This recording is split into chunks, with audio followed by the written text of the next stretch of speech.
महामहोपाध्याय यशोविजय जी ने एक ही रात में 4000 श्लोक और महामहोपाध्याय विनय विजय जी ने एक ही रात में 3000 श्लोक कंठस्थ किए और दोनों ने मिलकर श्रीपाल राजा के रास की रचना की।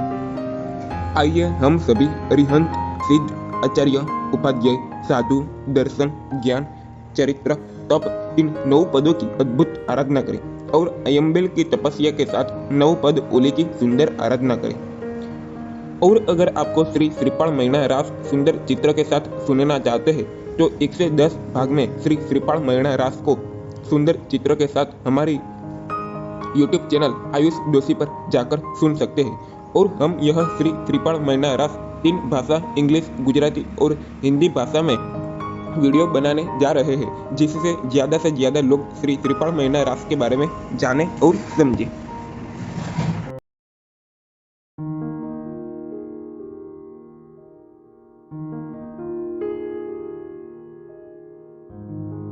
राजा सिंहरथ ने चंपानगर पर शासन किया। उनकी रानी कमलप्रभा से उनका श्रीपाल नाम का एक पुत्र हुआ। हताशा में उसने उन्हें अपने बेटे को उनके साथ लेने के लिए कहा। कोढ़ियों के समूह ने उसे चेतावनी दी कि उसके बेटे को कुष्ठ रोग होने का खतरा है। हालांकि उसके पास अपने बेटे को बचाने के लिए कोई विकल्प नहीं था, इसलिए उसने अपना बेटा उन्हें सौंप दिया। श्रीपाल मैणा रास। श्रीपाल राजा और मैणा सुंदरी की कहानी। राजा सिंहरथ ने चंपानगर पर शासन किया। उनकी रानी कमलप्रभा से उनका श्रीपाल नाम का एक पुत्र हुआ। श्रीपाल जब 5 वर्ष के थे तब राजा सिंहरथ की मृत्यु हो गई। राजा सिंहरथ के भाई अजित सेन बहुत महत्वाकांक्षी थे और उन्होंने इस अवसर को सिंहासन पर कब्जा करने के लिए समझा। वह राजा के रूप में अपनी स्थिति को सुरक्षित करने के लिए श्रीपाल से छुटकारा पाने के लिए उत्सुक था। जब कमलप्रभा को अजित सेन की इस शातिर योजना का पता चला तो वह अपने बेटे के साथ चंपानगर से भाग गई। उसके भागने के बारे में जानकर अजित सेन ने अपने भरोसेमंद सैनिकों को उसका पीछा करने के लिए भेजा। गरीब महिला कब तक जा सकती थी, खासकर जब उसे एक छोटे बच्चे के साथ पैदल दौड़ना पड़ा था।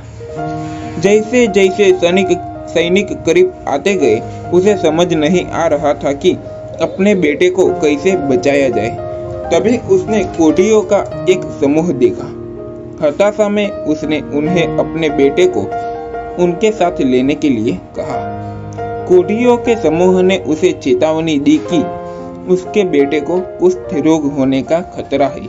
हालांकि उसके पास अपने बेटे को बचाने के लिए कोई विकल्प नहीं था, इसलिए उसने अपना बेटा उन्हें सौंप दिया।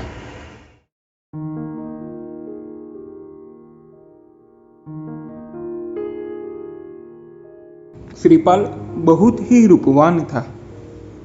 कोढ़ियों के समूह को श्रीपाल बहुत पसंद आया तो लोगों ने उसे अपना नेता बना लिया और उसका नाम उमर राणा रखा। फिर बात आती है मैणा सुंदरी की।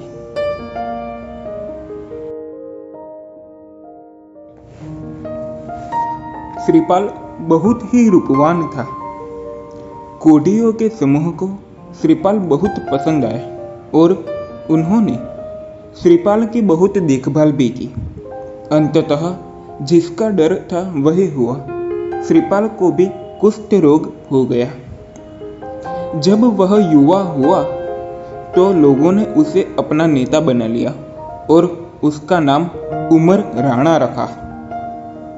उनके नेतृत्व में यह दल एक स्थान से दूसरे स्थान का भ्रमण करता रहा और एक दिन मालवा क्षेत्र की राजधानी उज्जैनी नगरी पर पहुंचे। वहां राजा प्रजापाल का शासन था। उनकी और रानी रूप सुंदरी की सूर्य सुंदरी और मैणा सुंदरी नाम की 2 बेटियां थी।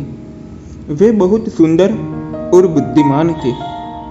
राजा उन दोनों से प्यार करता था और कला और शिल्प में उनके प्रशिक्षण के लिए पर्याप्त व्यवस्था भी करता था। लड़कियों ने नियत समय में उन सभी में महारत हासिल कर ली। एक बार राजा ने उनके ज्ञान की परीक्षा लेने का निश्चय किया और उन्हें राजमहल के सभा भवन में बुलाया गया। उन्होंने रूप सुंदरी से कई सवाल पूछे, जिन्होंने उन सभी का संतोषजनक जवाब दिया।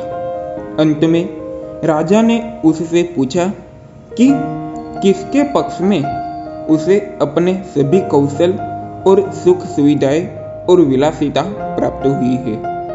तभी लड़की ने नम्रता से उत्तर दिया कि उसने वह सब राजा की कृपा से प्राप्त किया है। राजा उसके उत्तर से प्रसन्न और अधिक प्रसन्न हुए और उसे उचित इनाम देने का फैसला किया। फिर बात आती है मैणा सुंदरी की।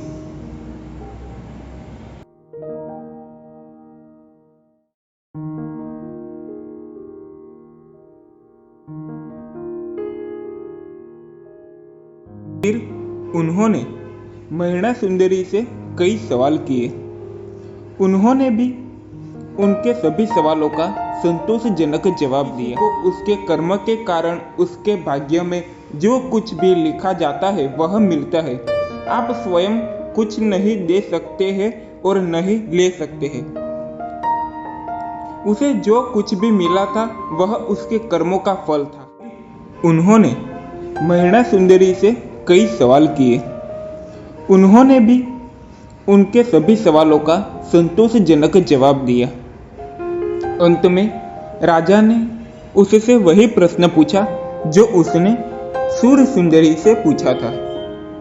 उसने उम्मीद की थी कि मैणा उसी तरह का जवाब देगी और इस तरह उसे खुश कर देंगी, लेकिन मैणा सुंदरी को उस धार्मिक दर्शन पर पूरा भरोसा था जिसका उसने अध्ययन किया था। इसलिए उसने उत्तर दिया कि हे पिता महान राजा, आपके सम्मान के साथ आप मुझे जो भी आराम प्रदान करते हैं वह केवल मेरे पुण्य कर्म के कारण होता है। हर किसी को उसके कर्म के कारण उसके भाग्य में जो कुछ भी लिखा जाता है वह मिलता है। आप स्वयं कुछ नहीं दे सकते हैं और नहीं ले सकते हैं। उसे जो कुछ भी मिला था वह उसके कर्मों का फल था। उसने अतीत में अच्छे कर्म अर्जित किए होंगे जिसके परिणाम स्वरूप वह सुखद परिस्थितियों से गुजर रही है। अगर उसके पास वह कर्म नहीं है तो कोई भी उसे खुशी नहीं दे सकता। इस प्रकार का उत्तर सुनकर राजा क्रोधित हो गए और उसने बार बार उसे विचार करने के लिए कहा।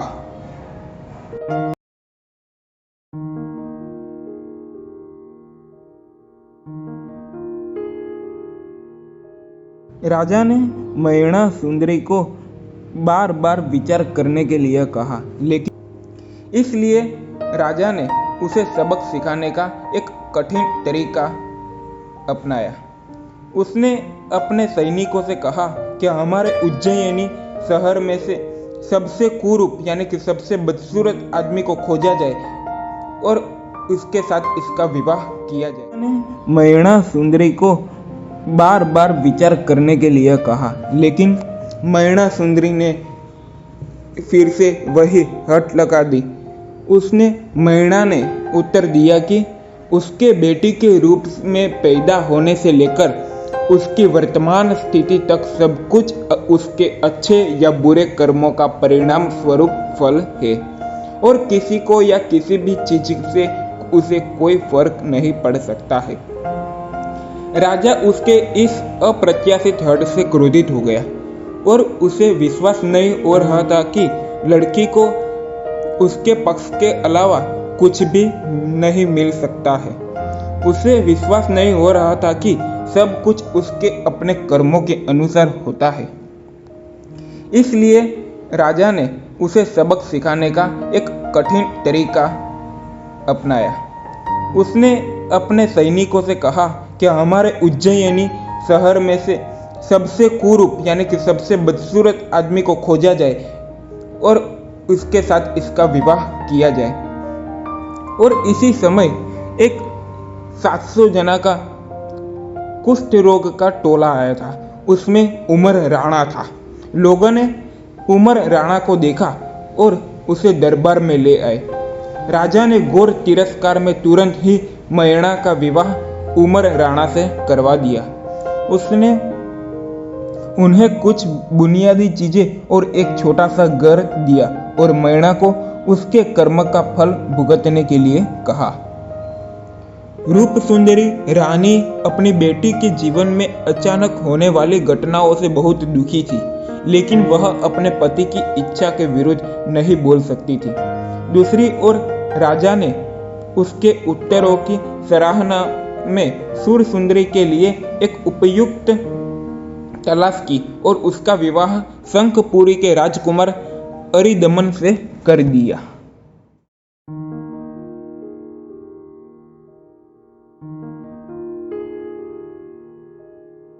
मयणा बहुत धार्मिक थी। उसने उमर के वेश में श्रीपाल को पति के रूप में स्वीकार किया और उनके पति जैन आचार्य मुनिचंद्र के पास गए और उनकी समस्याओं और उनके कुष्ठ रोग के बारे में बात की। आचार्य उस समय के प्रसिद्ध विद्वान थे। मयणा बहुत धार्मिक थी। उसने उमर के वेश में श्रीपाल को पति के रूप में स्वीकार किया और उसकी देखभाल की। वह जिनालय में गई और साधु भगवंत के उपदेश सुने। एक दिन मयणा सुंदरी और उनके पति जैन आचार्य मुनिचंद्र के पास गए और उनकी समस्याओं और उनके कुष्ठ रोग के बारे में बात की। आचार्य उस समय के प्रसिद्ध विद्वान थे। उन्होंने उन्हें आयम्बिल ओली की तपस्या से करने की सलाह दी, जिसे 9 पद तपस्या के रूप में जाना जाता है, जो सभी प्रकार के रोगों को ठीक कर सकती है। उन्हें 4.5 साल तक ऐसा करना पड़ा, जिसके परिणाम स्वरूप 9 आयम्बिल ओली हर 6 महीने में एक होते हैं। वह 9 पद आराधना, ज्ञान और आयम्बिल तपस्या का अभ्यास करके ही की जाती है। अरिहंत, सिद्ध, आचार्य, उपाध्याय, साधु, ज्ञान, दर्शन, चारित्र और तप पर ध्यान करता है, जिसे 9 पद के नाम से जाना जाता है। आयम्बिल को बिना मसाले, दूध, चीनी, नमक, तेल, मक्खन, फल या सब्जियों के बिना बहुत सादा भोजन करके दिन में केवल एक बार भोजन करने से किया जाता है। यह तपस्या और ध्यान 9 दिनों के लिए वर्ष में 2 बार मार्च, अप्रैल और सितंबर, अक्टूबर, अश्विन के महीने में किया जाता है।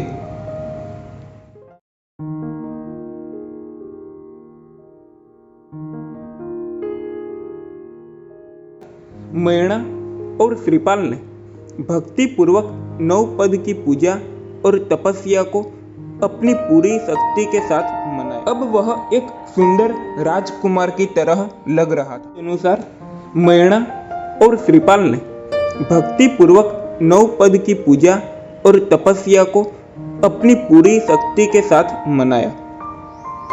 चमत्कार धीरे धीरे होने लगा और बहुत अच्छा प्रभाव होता हुआ दिखाई दिया।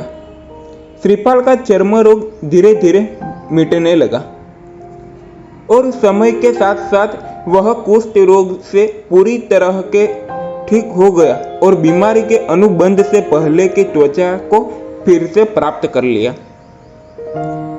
अब वह एक सुंदर राजकुमार की तरह लग रहा था। मयणा बहुत खुश हुई और उसने अपने कर्म को भी इस बदलाव के लिए आभार दिया, क्योंकि परिवर्तन स्पष्ट रूप से 9 पद की भक्ति और तपस्या के द्वारा आया था, इसलिए दोनों ने उसके बाद भी इसका पालन करना जारी रखा।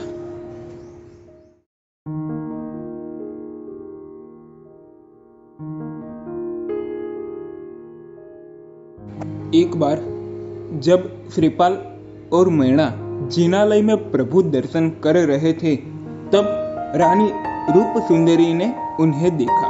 अब वह भी खुश हो गया और उसने अपनी बेटी और श्रीपाल को अपने साथ महल में रहने के लिए आमंत्रित किया। एक बार जब श्रीपाल और मैना जिनालय में प्रभु दर्शन कर रहे थे, तब रानी रूप सुंदरी ने उन्हें देखा। वह यह दृश्य देखकर चौंक गई कि उसकी बेटी जिसके साथ उसकी शादी हुई थी, उस कोढ़ी के बजाय एक सुंदर आदमी के साथ थी। मैना ने रूप सुंदरी की चिंता को समझा और जो कुछ हुआ था उसे विस्तार से अपनी माता यानी कि रूप सुंदरी को बताया और पूरी घटना बताई कि श्रीपाल का कोढ़ रोग कैसे दूर हुआ। और पूरी बात सुनकर रानी रूप सुंदरी बहुत खुश हुई। उसने राजा से कहा कि कर्म के सिद्धांत के बारे में मैना की दृढ़ता सही साबित हुई है। राजा भी सच देख सकता था और राजा भी चौंक उठे और अपने हृदय की गहराई में वह अपनी प्यारी बेटी के जीवन में दुख लाने के लिए खुद को कोसता था। अब वह भी खुश हो गया और उसने अपनी बेटी और श्रीपाल को अपने साथ महल में रहने के लिए आमंत्रित किया।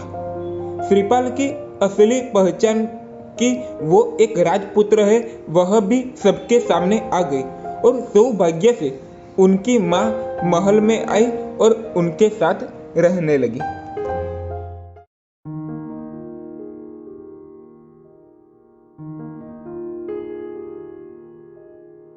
एक बार एक शाही सरघस था जिसमें श्रीपाल राजा हाथी पर विराजमान। श्रीपाल ने यह वाक्य सुन लिया। वह इस बात से बहुत दुखी हो गया। बार एक शाही सरघस था जिसमें श्रीपाल राजा हाथी पर विराजमान थे। सरघस के दरमियान किसी ने श्रीपाल राजा पर उंगली बताई और अपने एक रिश्तेदार से पूछा कि वह कौन है। तब उस व्यक्ति ने उत्तर दिया कि वह हमारे राजा का दामाद है। श्रीपाल ने यह वाक्य सुन लिया। वह इस बात से बहुत दुखी हो गया कि उसकी पहचान उसके ससुर के साथ उसके संबंध से हो रही है। उनका मानना था कि प्रसिद्धि अपने स्वयं के प्रयासों से प्राप्त करनी चाहिए, न कि रिश्तेदारों के सहयोग से। इसलिए उसने मैना और राजा से अनुमति प्राप्त कर ली और एक शुभ दिन पर स्वयं यात्रा पर चला गया।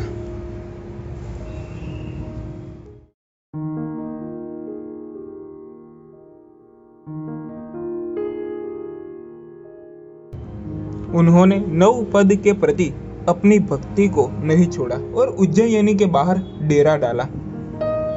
उसकी सेना इतनी बड़ी थी कि उसने शहर को लगभग घेर लिया था। राजा प्रजापाल ने सोचा कि उज्जयिनी को जीतने के लिए कोई दुश्मन बड़ी ताकत के साथ आया है। श्रीपाल ने दूर दूर तक यात्राएं की, कई स्थानों का दौर किया और अपने सामने आने वाली सभी प्रतिकूलताओं का साहसपूर्वक सामना किया। उस अवधि के दौरान उन्होंने नवपद के प्रति अपनी भक्ति को नहीं छोड़ा। उसके रास्ते में कई मुश्किलें आई, लेकिन वह सफलतापूर्वक सभी मुश्किलों से बच गया। जैसे कि उस समय की प्रथा थी, उसने कई राजकुमारियों से शादी की और बहुत सारी संपत्ति और कई अनुयायी अर्जित किए। वह वापस उज्जयिनी आया और उज्जयिनी के बाहर डेरा डाला। उसकी सेना इतनी बड़ी थी कि उसने शहर को लगभग घेर लिया था। राजा प्रजापाल ने सोचा कि उज्जयिनी को जीतने के लिए कोई दुश्मन बड़ी ताकत के साथ आया है। वह छावनी में आया और अपने दामाद को पहचानकर प्रसन्न हुआ। श्रीपाल ने शहर में प्रवेश किया, जहां उनका नायक का स्वागत किया गया। उसकी माँ और मैना उसके आने का बेसब्री से इंतजार कर रही थी और उसे देखकर बहुत खुश हुई।